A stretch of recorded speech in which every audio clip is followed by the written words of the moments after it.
Si je vous montre ce graphique boursier, vous dites sûrement, cette entreprise c'est une valeur tech dans l'IA et c'est sûrement Nvidia. Sauf que mauvaise réponse, parce que ce graphique c'est Rolls-Royce, un industriel britannique. Et pourtant, on a une performance absolument folle, avec plus de 900% de croissance en 5 ans. Alors qu'est-ce qui s'est passé pour qu'une entreprise comme celle-là surclasse un marché pourtant dominé par la tech US? Et aujourd'hui, on va comprendre comment une vieille entreprise industrielle britannique a réussi à redevenir sexy en bourse en surpassant même Nvidia, et surtout, est-ce que c'est encore une opportunité ou c'est déjà un train qui est passé?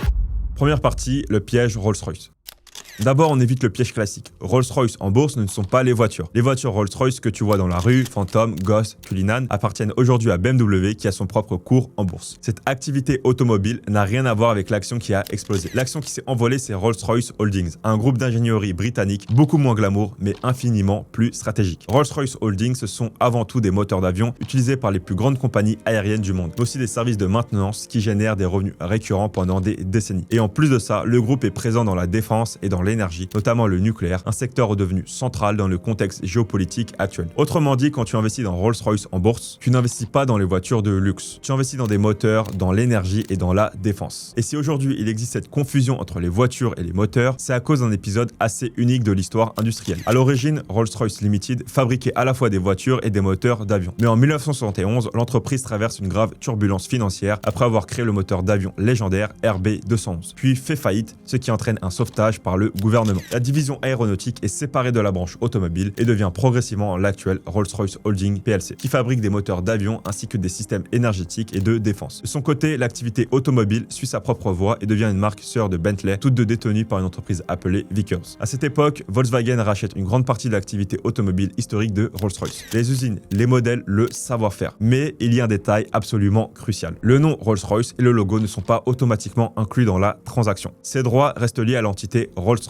côté aéronautique et ingénierie. Et c'est là que BMW entre en scène. BMW sécurise alors les droits d'utilisation du nom et du logo Rolls-Royce pour les voitures. Résultat final, c'est assez rare pour être souligné. BMW crée une nouvelle entité et lance les Rolls-Royce automobiles modernes à partir de 2003. Et Rolls-Royce Holdings continue son chemin de son côté, concentré sur l'aviation, la défense et l'énergie. Autrement dit, depuis plus de 20 ans, il existe deux Rolls-Royce totalement séparés. Le même nom, le même prestige, mais des activités, des comptes et une action en bourse complètement différents. Donc non, une soudaine vague de milliardaires russes achetant des fantômes n'explique pas le x10 de l'action Rolls-Royce. Et donc maintenant, tu sais de quelle entreprise on parle vraiment. Et c'est justement pour ça que je voulais aller plus loin. En 2026, les meilleures opportunités ne sont pas forcément celles dont tout le monde parle. Et c'est pour ça que je t'ai préparé ma liste complète des actions que je surveille et pourquoi, avec les secteurs, les tests d'investissement, les points de vigilance et ce que je regarde concrètement avant d'investir. Et le lien est dans la description. Bref, maintenant pour revenir au vrai sujet, l'action Rolls-Royce Holdings, celle qui a littéralement explosé en bourse, comment a-t-elle fait pour passer de grosses difficultés à une explosion en bourse? Partie 2, le modèle magique, payer quand ça vole. Rolls-Royce a un modèle économique où une grosse partie des revenus vient des services et de la maintenance. Et souvent, c'est facturé avec un principe très simple. Plus les moteurs volent, plus Rolls-Royce encaisse un modèle appelé Power by Hour. C'est l'équivalent d'un abonnement, mais version aviation. Les compagnies aiment ça parce que le coût est plus prévisible et Rolls-Royce aime aussi ça parce que quand c'est récurrent, c'est très rentable quand le trafic est fort. Mais tu vois déjà la fragilité. Si les avions restent au sol, alors ton compteur tombe à zéro. Et garde ça en tête parce que c'est le fil rouge. Et maintenant, pourquoi Rolls-Royce a failli mourir? Rolls-Royce est une marque mythique et un passé mouvementé. Dans les années 70, l'entreprise traverse une crise majeure autour du développement d'un moteur, le RB211. Le projet dérape, les coûts explosent et en 1971, Rolls-Royce se retrouve en faillite avec l'intervention de l'État britannique derrière parce que c'est une entreprise stratégique. Ce point est important. Rolls-Royce n'est pas juste une entreprise business, c'est un acteur industriel et souverain, souvent au croisement de l'aéronautique, de la défense et de la technologie. Et en 2020, le coup de massue parfait. 2020, on a le Covid. Les avions s'arrêtent, les heures de vol s'écroulent et Rolls-Royce se prend le scénario cauchemar. Et attention, ce n'est pas juste une baisse d'activité. Avec leur logique payer quand ça vole, c'est comme si tu avais une entreprise dont les revenus sont branchés à une prise et qu'à ce moment-là, quelqu'un venait de couper l'électricité. Rolls-Royce doit encaisser le choc. Pertes, dettes, dilution, pression totale. À ce moment, le marché ne voit plus une pépite industrielle. Il voit une boîte lourde, dépendante du cycle aérien, qui traîne des problèmes de performance et qui vient de subir un crash mondial. Et là arrive le tournant. En janvier 2023, un nouveau CEO prend la tête du groupe, Tufan Erginbilgic. Sa première communication marquante, c'est une phrase devenue célèbre. Rolls-Royce serait une burning platform, donc une plateforme en feu. En gros, on ne va pas maquiller la réalité. Soit on se transforme vite, soit on meurt. C'est violent, mais c'est exactement ce que certains investisseurs attendaient. Un dirigeant qui annonce des décisions, pas des excuses. Et la recette, c'est simplifier, exécuter et monétiser. La transformation ressemble à ça. Premièrement, couper la lenteur. Rolls-Royce était devenue trop lourde. Il y a une réduction importante des effectifs annoncés avec une logique très claire. Moins de couches, moins d'inertie. On parle jusqu'à plus de 2500 postes annoncés en 2023 qui ont été supprimés. Et le nouveau CEO organise aussi des ateliers de réflexion avec des centaines d'employés pour faire émerger des idées en interne, fixe 17 objectifs de performance performance précis, durée des moteurs en service, indicateurs financiers, etc. et instaure une culture de vitesse et d'intensité. Idée exécutée vite, sans tergiverser, comme une startup de la Silicon Valley. Partie 3, passer en mode performance. L'objectif, c'est d'avoir des indicateurs, une culture de l'exécution et pas de blabla. Et les résultats ne tardent pas. Fin 2023 et en 2024, le redressement devient visible. Le retour massif des voyages aériens fait exploser les heures de vol, générant à nouveau des revenus avec le modèle Power by the Hour. Parallèlement, la restructuration interne améliore l'efficacité et la santé financière. Et en 2024, le bénéfice opérationnel sous-jacent bondit de 57% à 2,5 milliards de pounds. Et Rolls-Royce annonce atteindre ses objectifs de long terme avec 2 ans d'avance. Partie 4, maintenant monétiser mieux.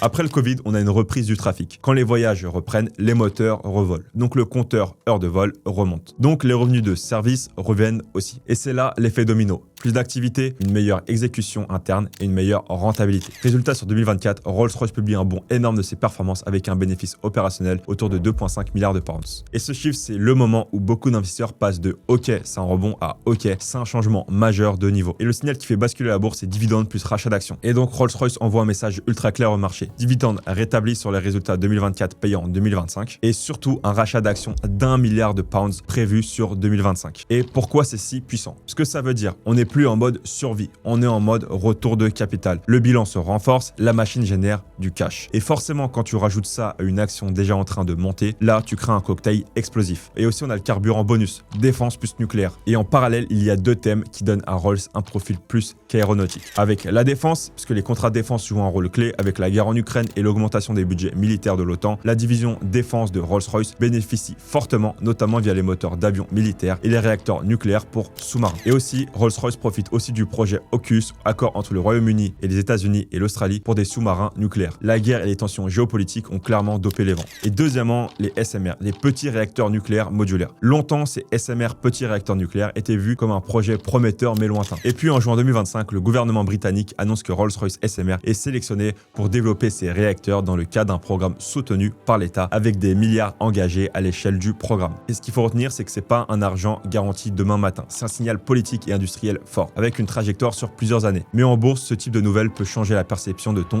futur. Donc pour résumer, pourquoi l'action a autant monté? Si on résume tout, l'action a décollé parce que premièrement, le business est reparti quand les avions ont revolé. Le nouveau CEO a imposé une transformation crédible. Les profits en 2024 ont servi de preuve pour l'année 2025. On a eu aussi un dividende qui a été rétabli avec un rachat d'actions qui ont validé le retour en force de l'entreprise. On a eu la défense et le nucléaire qui ont donné une histoire à long terme et pas juste un cycle aéronautique à court terme. Et à partir du moment où le marché change de narration, les multiples changent, les acheteurs affluent, les vendeurs à découverte reculent et la hausse s'auto-alimente. Et la presse est devenue extrêmement positive, amplifiant chaque bonne nouvelle. En février 2025, après des résultats supérieurs aux attentes, l'action grimpe de 18% en une journée. Bref, Rolls-Royce superforme même Nvidia en pourcentage sur 2025. Un constructeur de moteurs britannique bat le symbole de l'IA américaine. Et l'engouement devient massif, jusqu'à créer une communauté Reddit dédiée. Et depuis mi-2024, l'action enchaîne les records et atteint la 5e place du FTSE 100. L'entreprise est passée de géant en difficulté à acteur agile et innovant. Et le titre a progressé de plus de 1000% depuis son point bas de 2023. Beaucoup de sceptiques ont dû ravaler leurs critiques. Alors peut-on maintenant vraiment appeler Rolls-Royce la Nvidia du Royaume-Uni? Les activités sont très différentes, mais en bourse, les performances sont comparables. Les deux entreprises ont parié sur l'avenir et ont gagné. Et maintenant, la question que tout le monde se pose, c'est et maintenant, quel est le risque? Est-ce que Rolls-Royce est encore une bonne opportunité pour 2026? Parce que attention, une hausse spectaculaire ne supprime pas les risques. Et donc les 3 grands points de vigilance pour moi. Premièrement, l'aéronautique reste cyclique. Si le trafic ralentit, si une crise arrive, si les heures de vol stagnent, alors le modèle se ressent. Deuxièmement, l'exécution industrielle. Dans l'aviation, la fiabilité et la supply chain peuvent te coûter très cher. Le marché pardonne beaucoup jusqu'au jour où il ne pardonne plus.